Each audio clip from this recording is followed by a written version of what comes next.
தமிழ்நாடு முஸ்லிம் முன்னேற்ற கழகத்தின் சார்பாக கல்பாக்கம் அருகில் இருக்கக்கூடிய புதுப்பட்டினம் ஊராட்சியில் ஒரு திறன் மேம்பாட்டு நிலையம் கட்டவிருக்கின்றோம். அதற்கான அடிக்கல் நாட்டு விழா இன்று நடைபெற்றது. சுமார் 3.5 கோடி ரூபாய் செலவில் இந்த திறன் மேம்பாட்டு மையம் கட்டப்படவிருக்கிறது. இங்கு போட்டித் தேர்வுகளுக்கான பயிற்சிகள் வழங்கப்படும். அதேபோல் பல்வேறு நுழைவுத் தேர்வுகளுக்கான பயிற்சிகள் வழங்கப்படும். மாணவ மாணவிகளுக்கு அவர்களுடைய திறன்களை வளர்ப்பதற்கு ஸ்கில் டெவலப்மெண்ட் என்று ஆங்கிலத்தில் சொல்லுவாங்க. பல்வேறு வகையான பயிற்சிகளை இங்கே வழங்கவிருக்கின்றோம். மிகவும் பிற்படுத்தப்பட்ட தாழ்த்தப்பட்ட சமூகத்தைச் சேர்ந்த அனைத்து மாணவர்களும் இந்த நிறுவனத்தில் வந்து தங்கி இந்த பயிற்சிகளை பெறலாம். அதற்கான அடிக்கல் நாட்டு விழா இன்று நடைபெற்றது. விரைவாக கட்டுமான பணிகள் தொடங்கி ஓராண்டு காலத்தில் அந்த நிலையத்தை தொடங்கவிருக்கின்றோம். இன்று தமிழ்நாடு சட்டமன்ற பேரவையில் 2026-27க்கான நிதிநிலை அறிக்கையை மாண்புமிகு நிதியமைச்சர் மரியா வில்சன் அவர்கள் அவைக்கு அளித்தார்.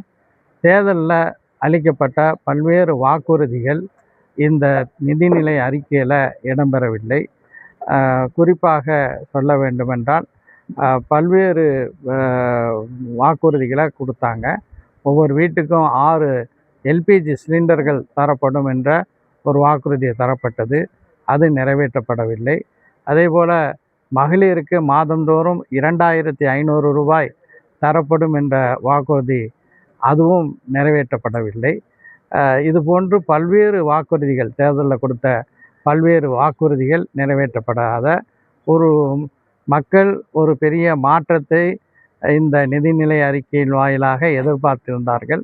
ஆனால் அவர்களுக்கு கிடைத்தது ஒரு பெரிய ஏமாற்றமாகவே இருக்கின்றது.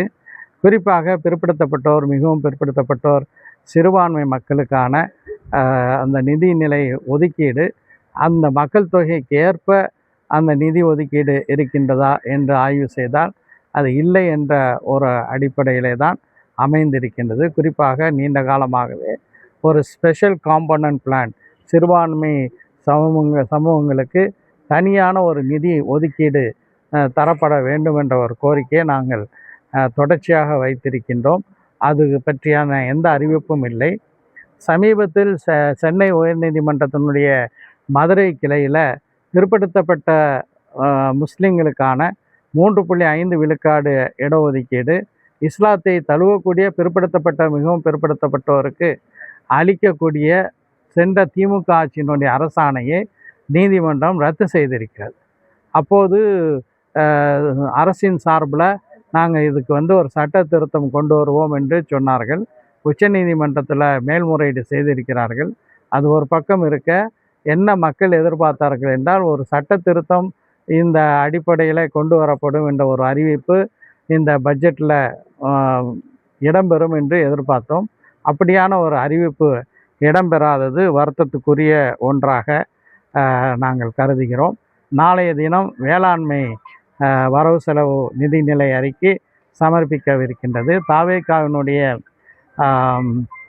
தேர்தல் அறிக்கையில் நெல்லுக்கு ஒரு குவிண்டாலுக்கு 3500 ரூபாய் தரப்படும் என்றும், அதே போல் கரும்புக்கு 4500 ரூபாய் தரப்படும் என்று தேர்தல் வாக்குறுதியை அளித்திருக்கிறார்கள்.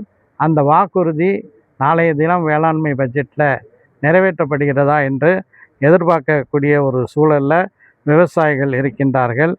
இப்போ ஒரு குவிண்டால் அரிசி 2450 ரூபாய்க்கு ஒரு விவசாயி விற்பனை செய்கிறார். இதற்காக வேண்டி அவர் வாங்கக்கூடிய 50 கிலோ காம்ப்ளெக்ஸ் உரம் அதனுடைய விலையே 2100 ரூபாய் ஆகிறது. எனவே ஒரு கட்டுப்படியாகாத ஒரு நிலையில் தான் விவசாயிகள் இருக்கின்றார்கள். எனவே வேளாண் பட்ஜெட்டில் விவசாயிகளுடைய எதிர்பார்ப்பு குவிண்டாலுக்கு 3500 ரூபாய் அறிவிக்க வேண்டும். அறிவிப்பார்களா இல்லையா என்பதை நாளை பொறுத்திருந்து பார்ப்போம். தமிழக சட்டப்பேரவையில் அமைச்சரவையில் அங்கு வகிக்கிற விசிக தலைவர் திருமாவளவன் என்ன சொல்லியிருக்காருன்னா, சமூக நீதித்துறைக்கு கூடுதல் நிதி ஒதுக்கி இருப்பது மகிழ்ச்சி அளிப்பதாகவும் அதை வரவேற்பதாகவும் சொல்லியிருக்கிறாரு. அடுத்து வந்து பட்ஜெட்ல வந்து நீங்க இப்போ வந்து ஏதோ புது அறிவிப்பும் வெளியில பழைய பெயரை மாற்றி புதிய பெயர் தான் அறிவிச்சிருக்காங்க தவிர புதிய அறிவிப்பு இல்லைன்றீங்க. ஆனா அவர் வந்து புதிய திட்டங்களை வரவேற்கிறதாவும் சொல்றாரு. அவர் ஆளுங்கட்சியில் இருக்கிறதுனால அவர் அப்படி தான் சொல்ல முடியும். நான் வந்து முழுமையாக அந்த பட்ஜெட் உரையை ஒன்றுக்கு 2 முறை படித்து பார்த்துவிட்டு, அதற்கு பிறகும் தனியாகவும் படித்து பார்த்துவிட்டு, என்னுடைய கருத்தை சொல்கிறேன். நான் என்னுடைய கருத்தில் வந்து உறுதியாக இருக்கிறேன். இந்த மகளிருக்கான 2,500 ரூபாய் வழங்கப்படலன்னு இப்போ நீங்க ஒரு அறிவிக்கப்படலன்னு சொல்றீங்க. இப்ப அது பார்த்தீங்கன்னா நிதித்துறை செயலாளர் சித்திக்கு சொல்லியிருக்காரு. வருவாயை வந்து அதிகரித்த பின்னர் வந்து அதுக்கான அறிவிப்பை நாங்க முறையா வெளியிடுவோம் அப்படின்னு சொல்லியிருக்காரு. இல்லை, அப்போ அவங்க தாவேகாவுடைய தேர்தல் அறிக்கையில் தமிழ்நாட்டினுடைய வருவாயை பெருக்கிவிட்டு, அதுக்கு பிறகு வந்து நாங்கள் 2,500 தருவோம், அது வரைக்கும் திமுக அரசு கொடுத்த 1000 ரூபாயே தொடருவோம், முதல்ல இந்த 1000 ரூபாயே இல்லைன்ட்டாங்க. அதுக்கு பிறகு பல தரப்பினரும் எதிர்ப்பு தெரிவித்த பிறகு தான் மகளிர் உரிமை தொகை 1000 ரூபா வழங்கப்பட்டது. இவர்கள் வந்து ஒரு பழிவாங்கக்கூடிய ஒரு நோக்கத்தில், ஒரு குரோத மனப்பான்மையில் செயல்படக்கூடிய ஒரு அரசாங்கமாக இருக்கின்றது. இது ஒரு நல்லரசுக்கு ஒரு அடையாளமாக இருக்க முடியாது.